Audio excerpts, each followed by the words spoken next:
साहब ने ये कहा था कि जैसे लोगों के हाथ में ये संविधान होगा, यानी कि इस संविधान को चलाने वाले लोग जिस नीयत के होंगे, ये संविधान वैसा ही काम करेगा। अभी जो नीयत का मामला है, नीयत क्या है, इसको हमें जो है स्पेसिफाई करना बहुत जरूरी है, क्योंकि बहुत सटीक बात परम पूज्य बाबा साहेब अम्बेडकर ने उस वक्त कही थी। संविधान अपने आप में कुछ नहीं है। संविधान जो है, it is a book of rules. इसके अंदर रूल लिख दिए हैं, लेकिन रूल को मानने वाले लोग चाहिए। अगर रूल्स को मानने वाले लोग नहीं होंगे तो संविधान जो है एक कागज की किताब मात्र बनकर रह जाएगा। अब मानना नहीं मानना जो है व्यक्ति के चित्त से निर्धारित होता है। जैसा व्यक्ति का चित्त होगा वैसा ही वो उसका आचरण करेगा। अगर चित्त में जो है प्रदूषण भरा पड़ा है, रूल्स को अवॉइड करने की जो है प्रवृत्ति भरी पड़ी है, तो वो कभी भी जो है उसका सम्मान नहीं कर सकता, वो लगातार उसका अपमान ही करेगा। इसलिए बाबा साहब बहुत सटीकता से कहते हैं। इसीलिए भगवान बुद्ध की मूर्ति की स्थापना जो है संसद के, नई संसद के प्रांगण में स्थापित करना और भी ज्यादा जरूरी है, क्योंकि वो ही एक ऐसे शास्त्र हैं जो मनुष्य को क्या सही है, क्या पाप है, क्या पुण्य है, ये बताते हैं। 70-75 सालों की जो यात्रा इस देश ने तय की है, उसमें इस देश ने यह देखा है कि इस देश को दुनिया में अगर विश्व गुरु का दर्जा किसने दिलाया है तो वो तथागत बुद्ध हैं। तो सबसे पहले जो है इस नई संसद के प्रांगण में बहुत बड़ी स्टैचू भगवान बुद्ध की स्थापित की जानी चाहिए। आधा अधूरा पढ़ते हैं और आधा अधूरा समझते हैं। जो लोहिया जी का जो स्टेटमेंट है वो भी काम का है, और जब आपने गलती से जो है कुछ गलत लोगों को बिठा दी सत्ता में, जब वो आपको सत्ता में आने ही नहीं दे रहे हैं, तब आपको जो है सड़कों पर आंदोलन, लाठी, हथियार सबका इस्तेमाल करना ही पड़ेगा। लेकिन बाबा साहेब जो आपको रास्ता दिखा रहे हैं वो बड़े समझदारी वाला रास्ता है। अगर उसको आप अपना लेते हैं तो आपको वो लाठी डंडे का इस्तेमाल नहीं करना पड़ेगा। बाबा साहेब आपको पेन का इस्तेमाल करना सिखाते हैं, आपको तलवार का इस्तेमाल करना नहीं सिखाते हैं। इसी दो बातों में से जो राजनीतिक लोग हैं केवल एक ही बात को पकड़ कर चलते हैं। वो कहते हैं कि capture the power of the parliament, it is the solution of your all the problems. बस इतनी सी बात कहते हैं। लेकिन बाबा साहेब ने उस पार्लियामेंट की पावर को कैप्चर करने के लिए क्या मार्ग दिखाया है, उसकी बात क्यों नहीं करते हैं? क्योंकि वो मार्ग बहुत जटिल है और जटिल मार्ग पर कोई चलना नहीं चाहता। हवाई होकर सभी लोग जो है बस संसद पहुंचना चाहते हैं। तो मैं बार बार जो है लगातार ये जो आज तथाकथित बहुजन समाज के नेता हैं, आज जो चेहरे के रूप में आपको दिखाई देते हैं कि ये बहुजन चेहरा है, ये बहुजन चेहरा है, मैं लगातार उनकी क्रिटिसाइज इसीलिए करता हूं क्योंकि उनका जो भी आंदोलन है वो अपने लिए है। और इस 2024 के लोकसभा चुनाव में आपने खुद देख लिया है, मैंने जो कहा उन बातों की एक एक बात जो है सत्य की कसौटी पर इस चुनाव में आपने खड़े होते देखे है।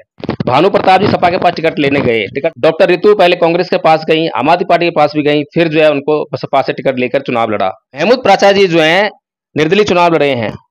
इसके अलावा जितने भी जो आंदोलनकारी थे, हर कोई अपनी जमीन तलाश कर रहा था कि मैं किसी भी तरीके से इस बार जो है सांसद बन जाऊं। डॉक्टर लक्ष्मण यादव ने किस तरह से इस समाज की जो टूटती हुई आशाएं थी उसको किस तरह से उन्होंने जो है अपने फेवर में कर लिया और किस तरह से उस समाज को सपा की तरफ मोड़ दिया, पता भी नहीं चला। उनको जो है आज डॉक्टर लक्ष्मण यादव बनाने वाला ये बहुजन समाज है। आप उनके हितों से गद्दारी मत कीजिए, लेकिन ना तो डॉक्टर लक्ष्मण यादव ने वो बात समझी और ना ही बहुजन समाज ने समझी। जब समाज अपने सच्चे और अच्छे बुद्धिजीवी वर्ग को पहचानेगा नहीं तो उसके लिए जो गड्ढा खोदा गया है उसमें उसका गिरना जो है लाजमी है। आप सबसे बड़ा एक गरीब आदमी को भी प्रधानमंत्री बनने का अधिकार देते हैं, लेकिन उस अधिकार का आज तक पालन नहीं हो पाया है। अधिकार का पालन करने की जिम्मेदारी किसकी है? स्वयं वोटर्स की है। जो वोट दे रहा है, भाई तुम अपने लिए क्यों नहीं सोचते हो? वो किसको वोट दे रहा है? वो अरबपति खरपति को वोट दे रहा है। वो किसको वोट दे रहा है? गुंडे मवाली को वोट दे रहा है। लेकिन वहीं पर उसके बीच में से अगर कोई गरीब आदमी खड़ा हो जाए तो उसको वोट नहीं देता है। तो ये जो संस्कृति का जो प्रॉब्लम है, आज भी देखिए कि बहुजन समाज में बहुत सारे आंदोलन चल रहे हैं। वो आंदोलन अगर किसी प्रोफेसर, बहुचर्चित प्रोफेसर के द्वारा चलाया जाता है तो आंदोलन को सक्सेस माना जाता है, उसको बहुत हाईलाइट किया जाता है। अगर वही आंदोलन कोई आईएएस आईपीएस बड़ा अधिकार चला रहा है तो उसको सक्सेस माना जाता है। कोई मंत्री चला रहा है, कोई एमएलए चला रहा है, कोई सांसद, तो हाईलाइट कर दिया जाता है उसको। लेकिन वही आंदोलन, चाहे कितना भी गंभीर आंदोलन, जमीनी स्तर का आंदोलन कोई आम व्यक्ति चला रहा हो तो उसको गंभीरता से नहीं लेते हैं। वही समाज, नीलम जी, वही शख्स जो है बहुत बड़ी बेईमानी जो है इस देश से करता है।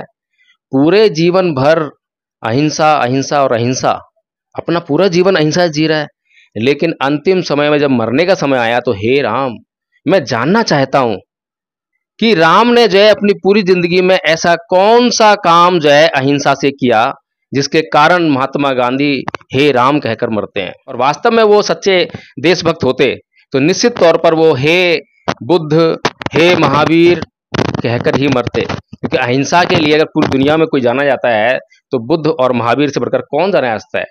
महावीर जहां अहिंसा की पराकाष्ठा को छूते हैं, जहां अहिंसा का पालन करने के लिए अपना भी बलिदान करने के लिए तैयार हो जाते हैं, वहीं पर भगवान बुद्ध अहिंसा के की प्रैक्टिकल अप्रोच को लाइफ में लेकर आते हैं कि हर एक व्यक्ति अहिंसात्मक जीवन जी सके, ऐसे सिद्धांतों का प्रादुर्भाव होना चाहिए। तो बुद्ध और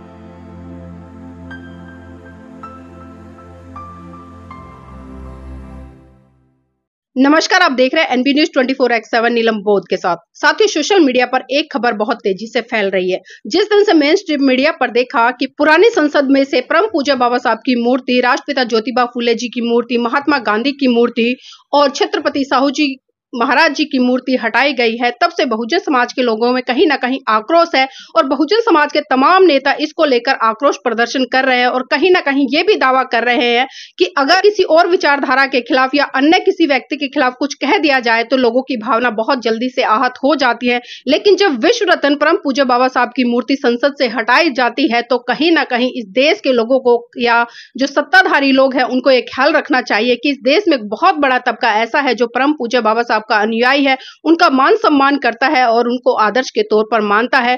तो साथियों, जिस तरह से हम देख रहे हैं कि जैसे ही 2024 के चुनाव खत्म हुए, जैसे ही प्रधानमंत्री जी ने शपथ ली, वैसे ही पुरानी संसद से बाबा साहब की मूर्ति हटा दी गई। और इसी विषय पर चर्चा करने के लिए आज मेरे साथ में एक ऐसी शख्सियत है जो लगातार पिछले कई सालों से इस देश में भारत को एक ऐसी संस्कृति को स्थापित करने के लिए संघर्ष कर रही है जो संस्कृति देश के सच्चे गौरव इतिहास को लौटाकर भारत को फिर से विश्व गुरु का दर्जा दिला सकती है। तो आइए उन्हीं से चर्चा करते हैं आज परम पूज्य बाबा साहब की मूर्ति को लेकर कि जो संसद से बाबा साहब की मूर्ति हटाई गई है वो कितनी उचित है या कितनी अनुचित है। तो सर, आपका स्वागत है एनबी न्यूज में। जय भीम नीलम जी। वकील साहब, जिस तरह से हम देख रहे हैं कि आप लगातार सांस्कृतिक परिवर्तन की बात करते हैं और सांस्कृतिक परिवर्तन के तहत आप लोगों में एक नई क्रांति का संचार भी कर रहे हैं, लेकिन अभी वर्तमान में जिस तरह से सत्ताधारी लोगों ने पुरानी संसद से बाबा साहब की मूर्ति हटाई, तो इसको सर किस तरह से देखते हैं आप? देखिए, ये जो पुरानी संसद जो है, ऐसा नहीं है कि उसका जो ढांचा है उसको डेमोलिश कर दिया जाएगा या उसको खत्म कर दिया जाएगा। तो मैं इसको इस तरह से देखता हूँ कि ये एक सरकार का नकारात्मक कदम है, बहुत ही घृणित मानसिकता के साथ में उठाया गया कदम है। परम पूज्य बाबा श्री डॉक्टर भीमराव अंबेडकर की जो मूर्तियां हैं वो इस देश में लगाई जाती हैं, हटाई नहीं जाती हैं। थोड़ा बहुत स्थान अगर इधर से उधर चेंज करना पड़ जाए तो अलग बात है, लेकिन कहीं पर भी जो स्थान इस देश में परम पूज्य बाबा श्री डॉक्टर अंबेडकर को मिल गया तो वो ऐसे ही नहीं मिला है। उसके पीछे उस महान शख्सियत का बहुत लंबा संघर्ष है, बहुत बड़ा त्याग और बलिदान है।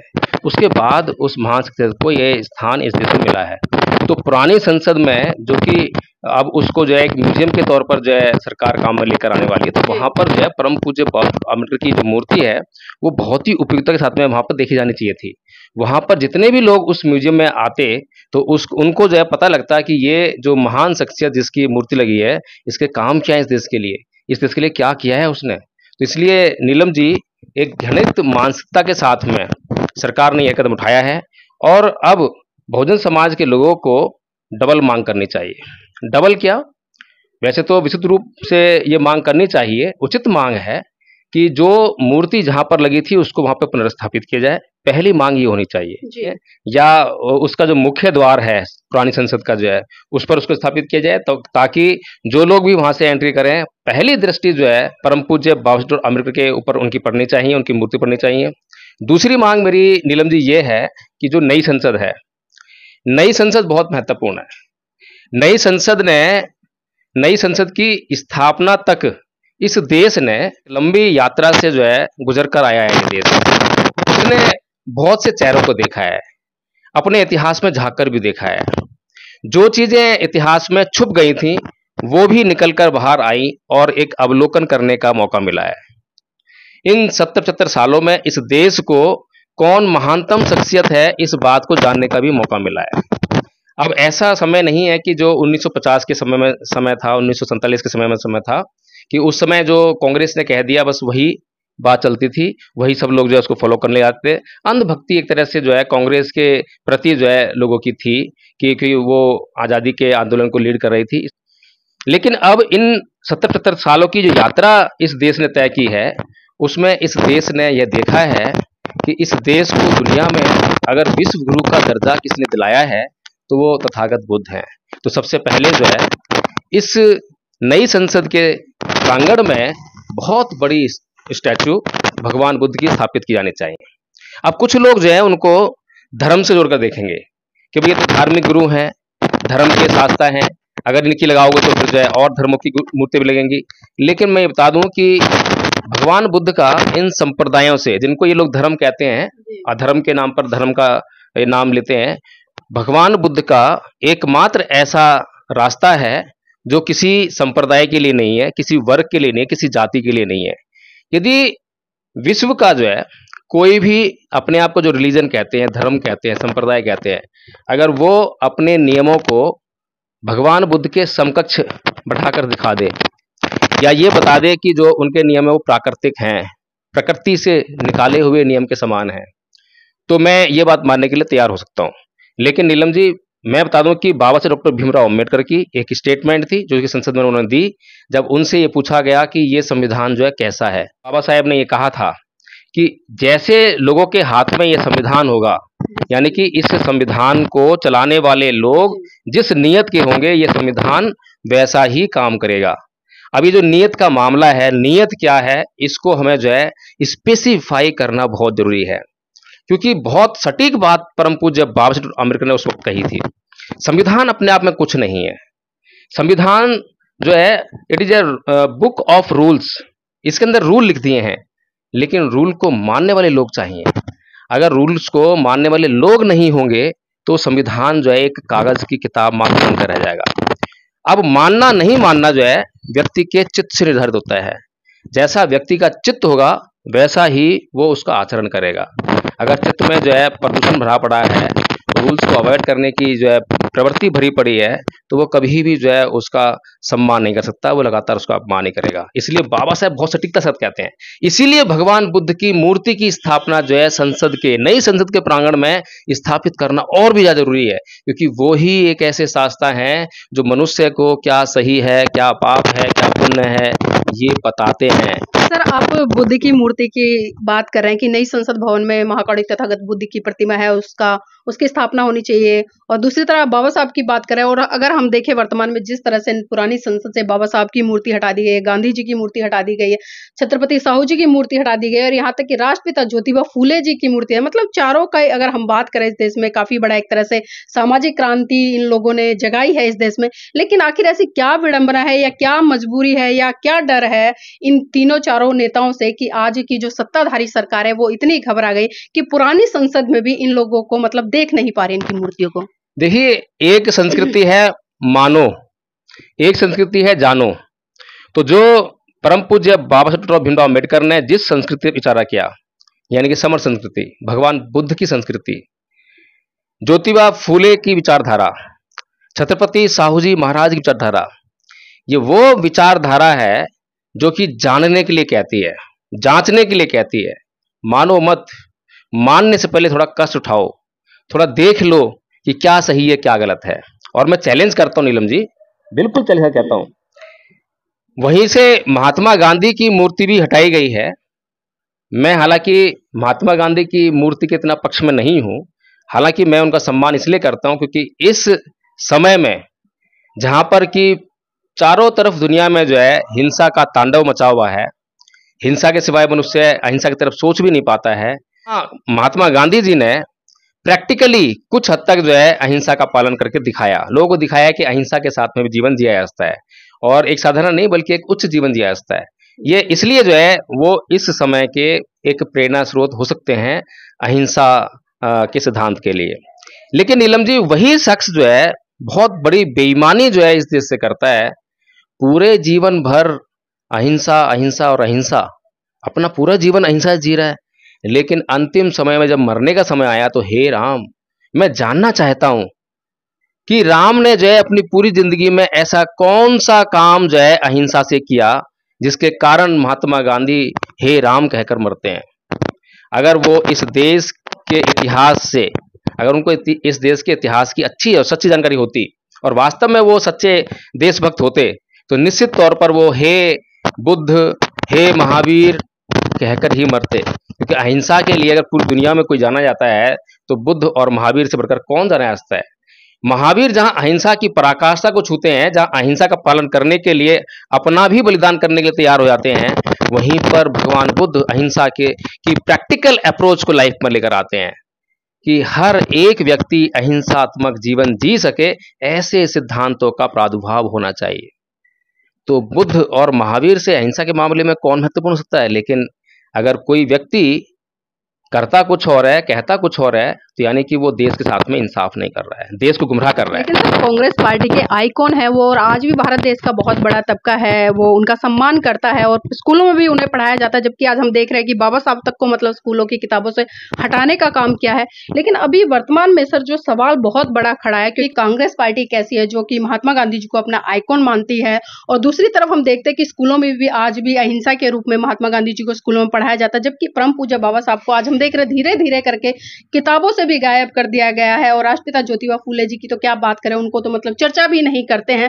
लेकिन सर सवाल ये खड़ा होता है, अभी हम देख रहे हैं कि कांग्रेस की तरफ से भी मतलब प्रेस जारी एक रिलीज हो रही है अभी 20 तारीख को, जिसमें कि वो कह रहे हैं कि आने वाली 26 तारीख को हम मतलब बड़ा आंदोलन करने जा रहे हैं, जिसमें कि डॉक्टर उदित राज हैं और आम आदमी पार्टी के पूर्व समाज कल्याण मंत्री राजेंद्र पाल गौतम जी हैं। उन्होंने भी आह्वान किया है कि 26 तारीख को मिलकर ये दोनों जंतर मंतर पर बड़ा आंदोलन करेंगे कि जो राष्ट्रपति भवन है पुराने वाला, उसमें महात्मा गांधी जी की और बाबा साहब की मूर्ति दोबारा से स्थापित की जाए। तो सर क्या लगता है कि इस तरह के आंदोलन करने से, क्योंकि हमने देखा कि जब नया संसद भवन बन रहा था उस समय भी काफी बहुजन आंदोलनों ने डिमांड करी कि नए संसद भवन में बाबा साहब की मूर्ति की स्थापना होनी चाहिए। तो क्या लगता है इन आंदोलनों से मूर्तियों की स्थापना हो जाएगी या फिर आंदोलन 2-4 दिन होकर वहीं के वहीं दब जाएंगे? देखिए नीलम जी, मैं बार बार ये बात कहता रहा हूं, लेकिन समस्या ये है कि इस देश के लोगों के जो संस्कृति है, संस्कृति मतलब जो उनके सोचने का ढंग है, वो बड़ा अजीब है। परम पूज्य बाबा साहब अम्बेडकर जो है संविधान में एक गरीब आदमी को भी प्रधानमंत्री बनने का अधिकार देते हैं, लेकिन उस अधिकार का आज तक पालन नहीं हो पाया है। अधिकार का पालन करने की जिम्मेदारी किसकी है? स्वयं वोटर्स की है। जो वोट दे रहा है, भाई तुम अपने लिए क्यों नहीं सोचते हो? वो किसको वोट दे रहा है? वो अरबपति खरबपति को वोट दे रहा है। वो किसको वोट दे रहा है? गुंडे मवाली को वोट दे रहा है। लेकिन वहीं पर उसके बीच में से अगर कोई गरीब आदमी खड़ा हो जाए तो उसको वोट नहीं देता है। तो ये जो संस्कृति का जो प्रॉब्लम है, आज भी देखिए कि बहुजन समाज में बहुत सारे आंदोलन चल रहे हैं। वो आंदोलन अगर किसी प्रोफेसर, बहुचर्चित प्रोफेसर के द्वारा चलाया जाता है तो आंदोलन को सक्सेस माना जाता है, उसको बहुत हाईलाइट किया जाता है। अगर वही आंदोलन कोई आईएएस आईपीएस बड़ा अधिकार चला रहा है तो उसको सक्सेस माना जाता है। कोई मंत्री चला रहा है, कोई एमएलए चला रहा है, कोई सांसद, तो हाईलाइट कर दिया जाता है उसको। लेकिन वही आंदोलन, चाहे कितना भी गंभीर आंदोलन, जमीनी स्तर का आंदोलन कोई आम व्यक्ति चला रहा हो तो उसको गंभीरता से नहीं लेते हैं। वही समाज जिसके हक और अधिकार की बात वहां शुरू होनी है, जो आम आदमी है जो आंदोलन चला रहा है, वहां से शुरू होनी है उसकी जो बात जो है, लेकिन उसकी तरफ जो है आम आदमी तवज्जो नहीं कर पा रहा है, क्योंकि उसकी संस्कृति जो है उसमें प्रॉब्लम है, उसमें डिफेक्ट आ गया है। तो इसीलिए जो है, जो आज कांग्रेस के जो आज दो चेहरे दिखाई दे रहे हैं, क्योंकि कांग्रेस और आम आदमी पार्टी में गठबंधन हुआ और दो चेहरे आपको दिखाई दे रहे हैं। एक तो राजेंद्र पाल गौतम जी हैं।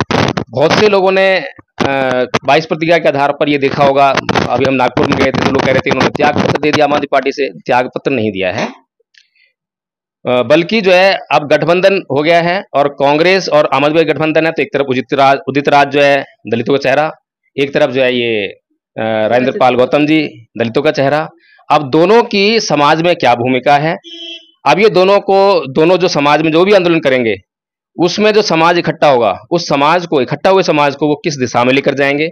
लेकिन बार बार समझाने के बाद भी बड़ी समस्या ये है नीलम जी, एक बात तो ये होगी कि किस दिशा में लेकर जाएंगे। दूसरी बात जो आप पूछ रही हैं कि क्या ये आंदोलन सफल हो पाएंगे, क्या आंदोलन होने चाहिए या नहीं होने चाहिए, तो मैं बार बार कह चुका हूं, लोहिया जी का जो स्टेटमेंट है उसको बार बार जो है सड़क का आंदोलन करने वाले लोग जो है दोहराते हैं। जब जब सड़कें सुनसान हो जाती हैं तो संसद आवारा हो जाती है। और बाबा साहेब जो है आपको वोट का अधिकार देकर ये कहते हैं कि जब जब संसद आवारा हो तो आप वोट की ताकत से जो है उसके आवारापन को दूर कीजिए। दोनों बातों में बड़ा फर्क है। एक जो है ऐसा अधिकार है आपके हाथ में, एक ऐसी ताकत है जिससे आपको कभी संघर्ष नहीं करना पड़ेगा, जिससे आपको लड़ाई झगड़ा नहीं करना पड़ेगा, जिससे आपको सड़क पर उतरकर आंदोलन नहीं करना पड़ेगा। दूसरी तरफ वो है कि आप जो है पूरे 5 साल जो है आराम से सोते हैं, चादर तान कर मस्ती करते हैं, पूरी जिंदगी को एंजॉय करते हैं, और 5वें साल में आपको पता लगता है कि आपके जो है हक अधिकार छीने जाने वाले हैं और अब तो कुछ बचा ही नहीं है, अब आप अपने अधिकार का प्रयोग भी नहीं कर सकते हैं। तो उसके बाद जो है आपको मजबूरी में फिर संसद क्या नाम है सड़कों पर उतरना पड़ता है। तो ये जो सड़कों पर जो आंदोलन है ये मजबूरी का आंदोलन है, जब कुछ नहीं रहा था। तो अब जो है हालात इतने बिगड़ चुके हैं कि लोगों ने जो है अपने ही वोट की ताकत से मनुवादियों को सत्ता में बिठा दिया। और ये मनुवादी सरकारें, इनकी सोच क्या है, इनके दिमाग में मनुस्मृति बैठी हुई है, मनुस्मृति के कानून बैठे हुए हैं, उनको लगातार किस तरह से इस देश पे लागू किया जाए वो लगातार षड्यंत्रस्त रहते हैं, उसकी प्लानिंग करते रहते हैं। तो अब जो है बहुजन समाज के पास सिवाय सड़कों पर आंदोलन करने के अलावा रह क्या गया है। लेकिन सर आपको नहीं लगता है, चाहे हम साहब मान्यवर काशीराम जी की बात करें, बाबा साहब की बात करें, तमाम बहुजन समाज से आने वाले वो बुद्धिजीवी नेता जो आज वर्तमान में हमारे बीच में नहीं है, उन्होंने कभी भी मतलब इस तरह के आंदोलन करने के लिए लोगों को प्रेरित नहीं किया, बल्कि सही दिशा में वोट का इस्तेमाल करके संसद की पर कब्जा करने के लिए कहा। क्योंकि जब संसद में जाएंगे तो स्वाभाविक सी बात है, सारे निर्णय उनके कंट्रोल में होंगे, सारी चीजों पे उनका एक तरह से वर्चस्व रहेगा। और जिस तरह से हम देख रहे हैं नई संसद बनी, बाबा साहब की मूर्ति नहीं लगाई गई, बहुजन समाज के लोगों ने बड़े बड़े आंदोलन किए, लेकिन उसके बावजूद भी वो आंदोलन जीरो के जीरो, मतलब एक तरह से विफल ही रहे। तो क्या लगता है कि लोगों को सत्ता की तरफ बढ़कर, सत्ता की तरफ जाकर संसद में कब्जा करने की जरूरत नहीं है? क्योंकि 2024 का भी परिणाम रहा है, बहुत ही दयनीय स्थिति है बहुजन समाज के लोग। तो सर इस दिशा में क्या कहना चाहेंगे? देखिए नीलम जी, दोनों बातें हैं। हम बातों को आधा अधूरा पढ़ते हैं और आधा अधूरा समझते हैं जी। जो लोहिया जी का जो स्टेटमेंट है वो भी काम का है, ऐसा नहीं है कि उस बिल्कुल ही बेकार हो। अब जब आप वोट का अधिकार का इस्तेमाल नहीं कर पा रहे हैं, जब आप कैडराइज नहीं हैं और जब आपने गलती से जो है कुछ गलत लोगों को बिठा दी सत्ता में, जब वो आपको सत्ता में आने ही नहीं दे रहे हैं, तब आपको जो है सड़कों पर आंदोलन, लाठी, हथियार सबका इस्तेमाल करना ही पड़ेगा अपने अधिकारों को वापस लेने के लिए। तो लेकिन बाबा साहेब जो आपको रास्ता दिखा रहे हैं वो बड़े समझदारी वाला रास्ता है। अगर उसको आप अपना लेते हैं तो आपको वो लाठी डंडे का इस्तेमाल नहीं करना पड़ेगा। बाबा साहेब आपको पेन का इस्तेमाल करना सिखाते हैं, आपको तलवार का इस्तेमाल करना नहीं सिखाते हैं। इसी प्रकार से जो बाबा साहेब ने 2 स्टेटमेंट कही, 2 बातें कही, लेकिन 2 बातों में से जो राजनीतिक लोग हैं केवल एक ही बात को पकड़ कर चलते हैं। वो कहते हैं कि capture the power of the parliament, it is the solution of your all the problems, बस इतनी सी बात कहते हैं। लेकिन बाबा साहेब ने उस पार्लियामेंट की पावर को कैप्चर करने के लिए, पार्लियामेंट में जाने के लिए, संसद भवन में जाने के लिए आपको क्या मार्ग दिखाया है, उसकी बात क्यों नहीं करते हैं? क्योंकि वो मार्ग बहुत जटिल है और जटिल मार्ग पर कोई चलना नहीं चाहता। हवाई होकर सभी लोग जो है बस संसद पहुंचना चाहते हैं। तो मैं बार बार जो है लगातार ये जो आज तथाकथित बहुजन समाज के नेता हैं, आज जो चेहरे के रूप में आपको दिखाई देते हैं कि ये बहुजन चेहरा है, ये बहुजन चेहरा है, मैं लगातार उनकी क्रिटिसाइज इसीलिए करता हूं क्योंकि उनका जो भी आंदोलन है वो अपने लिए है। और इस 2024 के लोकसभा चुनाव में आपने खुद देख लिया है, मैंने जो कहा, लगातार वीडियोज बनाए, लगातार बातें करी, उन बातों की एक एक बात जो है सत्य की कसौटी पर इस चुनाव में आपने खड़े होते देखे है। भानु प्रताप जी सपा के पास टिकट लेने गए, टिकट मिल भी गया, बाद में कैंसिल कर दिया। डॉक्टर रितु पहले कांग्रेस के पास गई, आम आदमी पार्टी के पास भी गई, फिर जो है उनको सपा से टिकट लेकर चुनाव लड़ा, जो कि ये कहती थी कि मैं राजनीति करने के लिए आंदोलन नहीं कर रही हूँ, ये मेरी नौकरी का मामला नहीं है, समाज के मामला है। अब कहाँ है वो आंदोलन? ये सोचने वाली बात है। अहमद प्राचार्य जी जो है निर्दलीय चुनाव लड़े हैं। इसके अलावा जितने भी जो आंदोलनकारी थे, हर कोई अपनी जमीन तलाश कर रहा था कि मैं किसी भी तरीके से इस बार जो है सांसद बन। और सबसे बड़ा उदाहरण जो है इस समाज के लिए बहुत बड़ा सबक देने वाला उदाहरण डॉक्टर लक्ष्मण यादव है। डॉक्टर लक्ष्मण यादव ने किस तरह से इस समाज की जो टूटती हुई आशाएं थी उसको किस तरह से उन्होंने जो है अपने फेवर में कर लिया और किस तरह से उस समाज को सपा की तरफ मोड़ दिया, पता भी नहीं चला। लगातार मैं डॉक्टर लक्ष्मण के विचारों का विश्लेषण कर रहा था, और वो विश्लेषण किस लिए कर रहा था?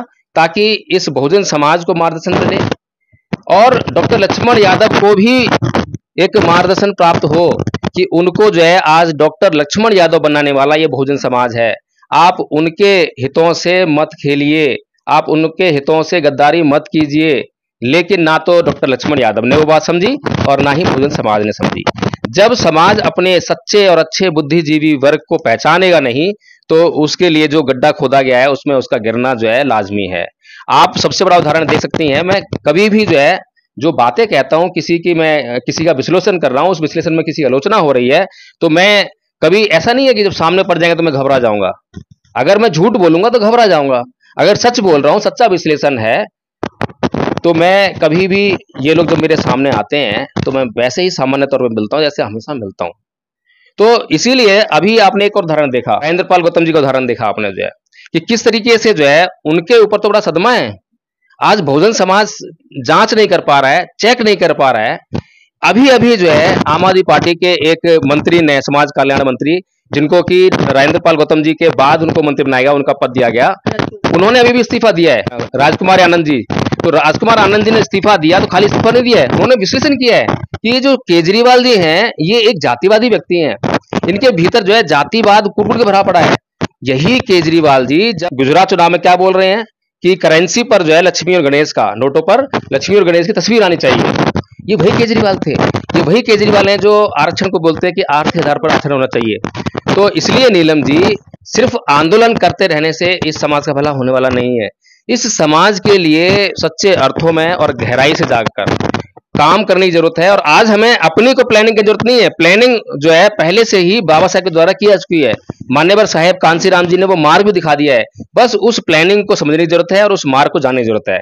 इस बहुजन समाज का सारा जो काम है, सारा जो उद्धार है स्वतः हो जाएगा। बस जरूरत है कि पूरे 5 साल जो है ये बुद्धिजीवी वर्ग एक संघ बनाकर इकट्ठा होकर जो है समाज के बीच में जाकर उसको वोट को जो है कैसे और कहां पर इस्तेमाल करना है ये समझाए, ये सिखाए।